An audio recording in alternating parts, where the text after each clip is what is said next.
1794 कुछ ऐसा हुआ जिसने भारत देश के इतिहास को हमेशा हमेशा के लिए बदल के रख दिया। ये मुंह से सुपारी निकाल के बात कर रहे बाबा। बाबू भाई, मैं तो चाइनीज एक्सेंट ट्राई कर रहा था, लेकिन शायद कुछ और ही निकल गया। हम लोग चाइनीज खाता है बाबा, समझता नहीं है। वैसे गाइस, मैं आपको रूबरू कराना चाहता हूँ हमारे चैनल के पहले series the third person series से, जिसके दो मतलब हैं। पहला, इसमें हम एक थर्ड पर्सन के बारे में बात करेंगे, और दूसरा, इसमें मुझे कोई फोर्थ पर्सन रोस्ट भी करेगा। जैसे आपने थंबनेल में देख ही लिया होगा, आज मैं आपको मिलाना चाहता हूँ हमारे आज के प्यारे गेस्ट आपटे बाबूराव गणपतराव आपटे। अरे हाँ बोल रहा था। चलो ठीक है, फिर शुरू करते हैं आज का हमारा वीडियो। अब ऐसा क्या हुआ था वो दिन जिसके वजह से इंडिया को पायनियर ऑफ सर्जरी भी कहने लगे।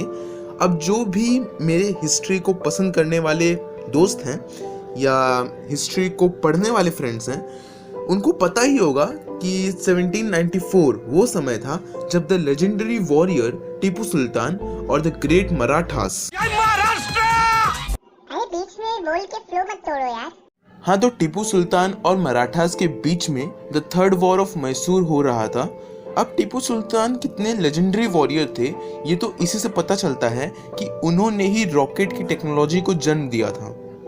उस वॉर का एंड रिजल्ट कुछ ऐसा हुआ था जिसने ब्रिटिशर्स के साथ साथ पूरे दुनिया को शॉक में ला दिया था और पूरे दुनिया को इंडियन कल्चर का नमन करने के लिए मजबूर कर दिया था। ऐसा क्या हुआ था जिसने सबको हिला के रख दिया था? ये सब जानने के लिए बने रहिए वीडियो के एंड तक। अब मैं आपको बिल्कुल भी बोर ना करूं, इसी की कोशिश करूंगा और आपको कुछ बहुत ही अमेजिंग फैक्ट्स अपने स्लैंग टोन में ही बताऊंगा। अब अक्टूबर 1794 का जिक्र ही क्यों हो रहा है? अरे तू जा रही। अच्छा सॉरी, अब पक्का बताता हूँ। हाँ, तो ये सब शुरू हुआ था तब जब टीपू सुल्तान ने ब्रिटिशर्स के एक जासूस कव्वास जी को सजा के तौर पे नाक काटने का हुक्म दिया था। अब ऐसा बिल्कुल नहीं है कि ये कुछ नया था, उस समय में ऐसा अक्सर किया जाता था। ऐसा कुछ होना बहुत ही कॉमन था। But what was uncommon for Britishers was to see a potter repairing the nose. अब उस पॉटर ने क्या किया कि हेड के स्किन के एक फ्लैप को कट करके उसने नोज पे वैसा का वैसा ही चिपका दिया।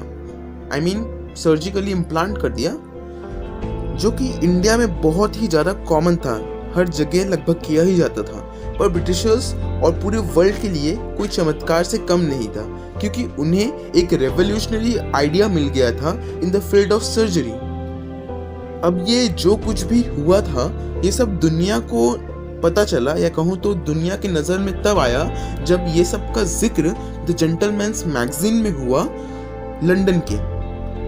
और उस समय वो मैगजीन पूरे वर्ल्ड में ट्रेंड कर रहा था in the field of science.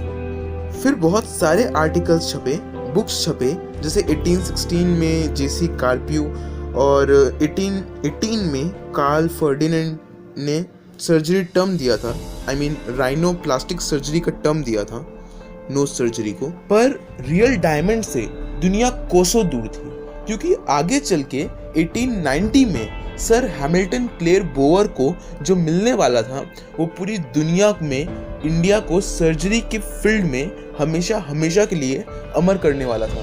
Sir बोवर को रशिया चाइना बॉर्डर में एक्सीडेंटली एक ऐसा मैन्यूस्क्रिप्ट मिला जिसको आगे चल के बोवर मैन्यूस्क्रिप्ट या यशोमित्रा मैन्यूस्क्रिप्ट भी कहने लगे, जो एक्चुअली इंडियन ओरिजिन के लैंग्वेज में लिखा हुआ था।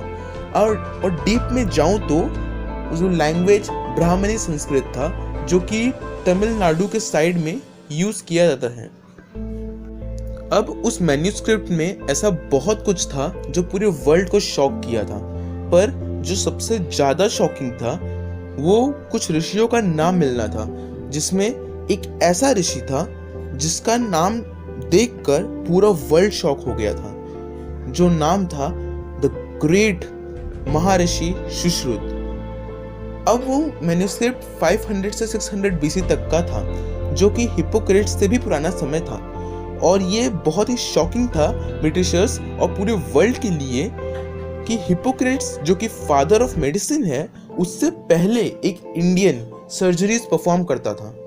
चलिए अब इतनी बातें कर ही रहे हैं तो सुश्रुत के बारे में भी थोड़ी बातें कर लेते हैं। सुश्रुत, जिन्हें महाभारत काल के महर्षि विश्वामित्र का पुत्र बताया जाता है और